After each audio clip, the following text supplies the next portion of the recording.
प्यारे दोस्तों, हम लोग 10th की तैयारी बहुत ही अच्छे ढंग से कर रहे हैं, उम्मीद है। और आने वाला जो एग्ज़ाम है 2024 में, उसको अच्छे तरीके से हम तैयारी करके जाएंगे एग्ज़ाम में। और 80% प्लस हमारा उम्मीद होगा कि 80% से अधिक नंबर हम लोग लाए। चलिए, तो आइए हम कुछ क्वेश्चन करते हैं, सोशल साइंस का कुछ क्वेश्चन करते हैं जो बहुत ही इंपॉर्टेंट होगा। उसे आप हमारे ही साथ याद करते चलिएगा, ठीक है। तो चलिए आइए, पर डे आपको वीडियो मिलते रहेंगे। अगर आप चैनल को सब्सक्राइब नहीं किए हैं तो कर लीजिए जल्दी से, और अपने दोस्तों को भी कहिए कर लेने के लिए। चलिए आइए, हम लोग सोशल साइंस यानी 10th क्लास के सामाजिक विज्ञान का आज 25 क्वेश्चन देखेंगे। फर्स्ट क्वेश्चन आपका आता है, हिगेल कौन थे, यानी हिगेल कौन था। तो चलिए ऑप्शन देख लेते हैं। ऑप्शन ए है, जर्मन चांसलर थे, कि राजनीतिज्ञ थे, दार्शनिक थे, या इनमें से कोई नहीं। तो सही आंसर क्या हो जाएगा? तो सही आंसर आपका हो जाएगा दार्शनिक थे। क्या थे?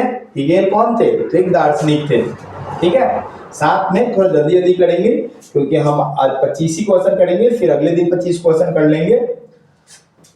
चलिए, दूसरा क्वेश्चन है कि मार्च 1946 में फ्रांस और वियतनाम के बीच होने वाला समझौता किस नाम से जाना जाता है? फ्रांस और वियतनाम के बीच होने वाला समझौता किस नाम से जानते हैं? पहला जिनेवा समझौता, दूसरा है हनोई समझौता, तीसरा है पेरिस समझौता, और चौथा है इनमें से कोई नहीं। सही आंसर क्या हो जाएगा? तो हनोई समझौता, यानी ऑप्शन बी आपका सही आंसर होगा, ठीक है। तो चलिए आगे आते हैं हम लोग 3 नंबर क्वेश्चन। बंगाल विभाजन कब निरस्त किया गया था? बंगाल विभाजन कब फिर से रद्द किया गया था? तो ऑप्शन ए है 1905, ऑप्शन बी है 1911, ऑप्शन सी है 1915, और ऑप्शन डी है 1922। इसका सही आंसर क्या होगा? तो 1905, यानी ऑप्शन ए आपका सही होगा। चलिए आते हैं 4 नंबर क्वेश्चन पे। 4 नंबर क्वेश्चन क्या कहता है, किस भूकंपीय तरंग की गहनता सबसे कम होती है, यानी सबसे कम होती है? ऑप्शन ए है पी तरंग, ऑप्शन बी है एस तरंग, ऑप्शन सी है एल तरंग, और ऑप्शन डी है टी तरंग। सही आंसर क्या होगा? तो एस तरंग, ऑप्शन बी आपका सही होगा। यानी इसकी गहनता कम होती है, और सबसे अधिक गहनता किसकी होती है? तो पी तरंग की। और सबसे कम गहनता किसकी होती है? तो इस तरंग की, ठीक है। चलिए आते हैं हम 5 नंबर क्वेश्चन पे। 5 नंबर क्वेश्चन क्या कहता है कि कुल जल का कितना प्रतिशत भाग महासागर में होता है? तो ऑप्शन ए है 80%, यहाँ ऑप्शन बी होना चाहिए था, ऑप्शन सी हो गया और यहाँ सी होना चाहिए था।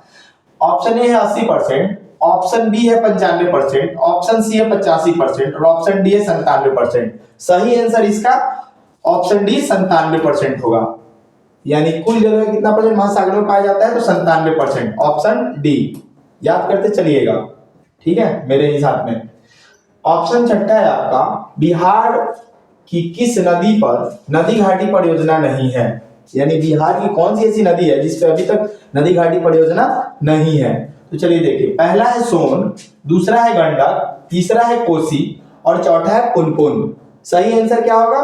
तो पुनपुन, ऑप्शन डी आपका सही होगा, ठीक है। चलिए 7 नंबर क्वेश्चन देखते हैं। 7 नंबर क्वेश्चन क्या कह रहा है कि गेहूं फसल है, यानी गेहूं कौन सी फसल है?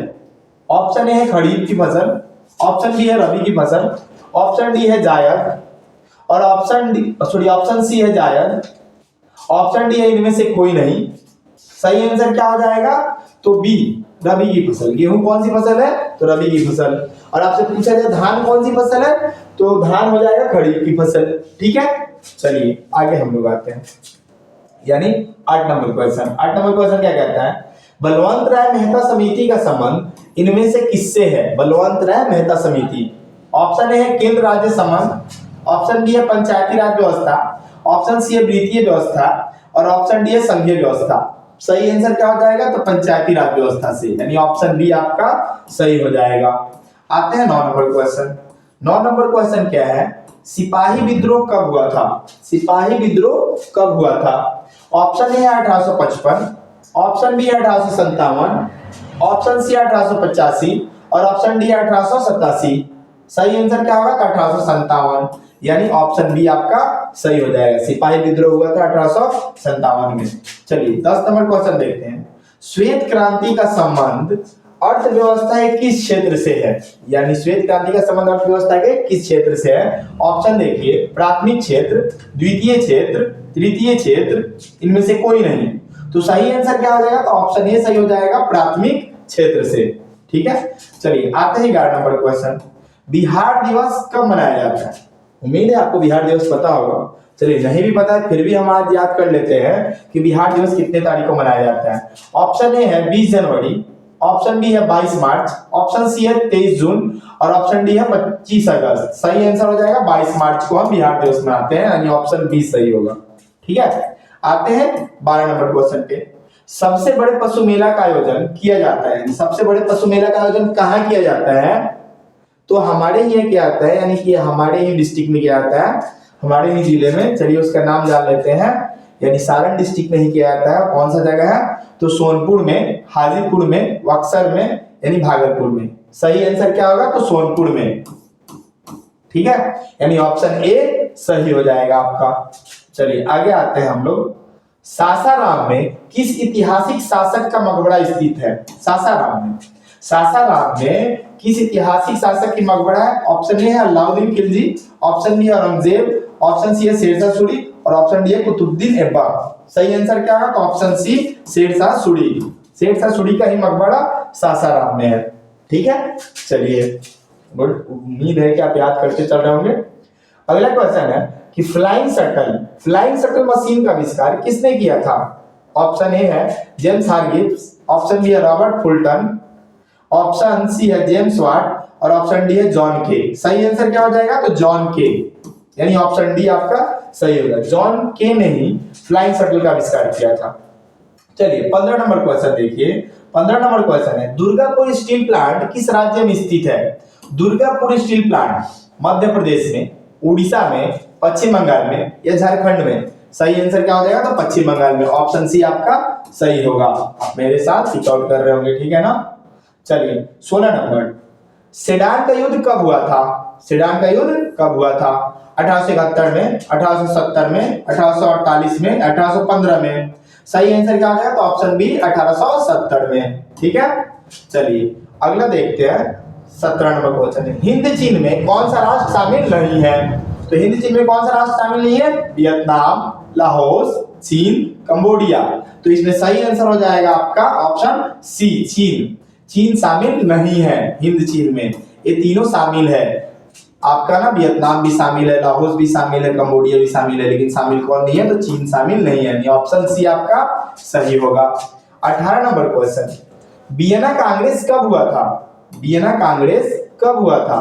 1815 में, 1818 में, 1820 में या 1848 में?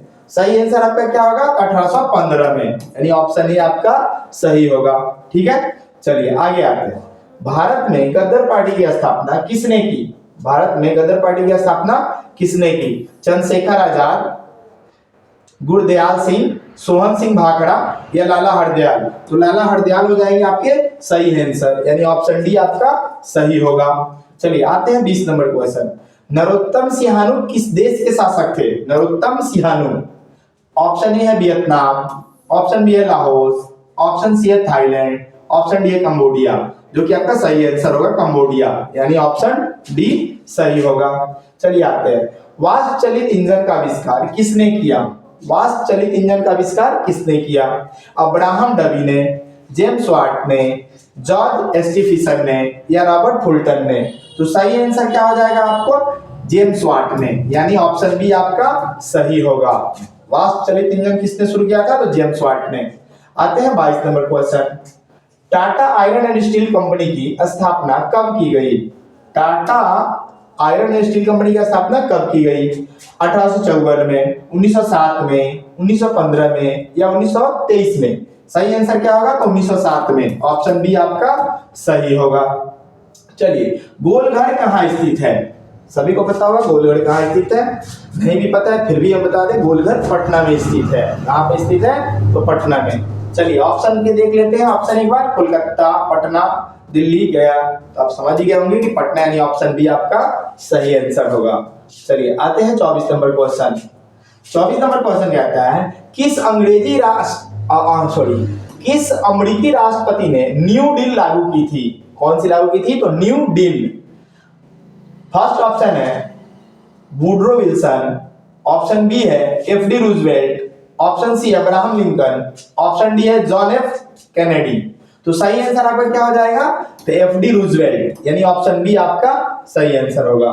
चलिए आते हैं 25 नंबर। नेपोलियन संहिता किस वर्ष लागू हुआ? नेपोलियन संहिता किस वर्ष लागू हुआ?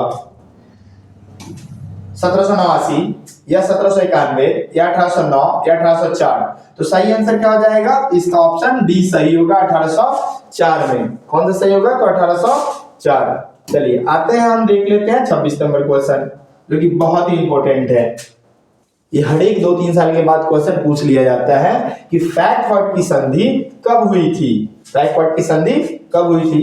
1864 में, 1866 में, 1870 में या 1871 में? तो सही आंसर इसका होगा ऑप्शन डी, 1871। ठीक है, आप याद कर लेना कि 1871 में फ्रैंकफर्ट की संधि हुई थी। आज हम लोगों ने 26 क्वेश्चन किया, फिर अगले दिन हम 26 या 25 क्वेश्चन करेंगे। इसी तरीके से हम हर एक सब्जेक्ट को बारी बारी से करके कंप्लीट कर लेंगे, यानी 20 या 25 जनवरी के आसपास तक हम लोग का ऑब्जेक्टिव कंप्लीट होगा। आप हमसे जुड़े रहिए और अपने दोस्तों को भी जुड़े रखिए इस चैनल की मदद से। चलिए, धन्यवाद।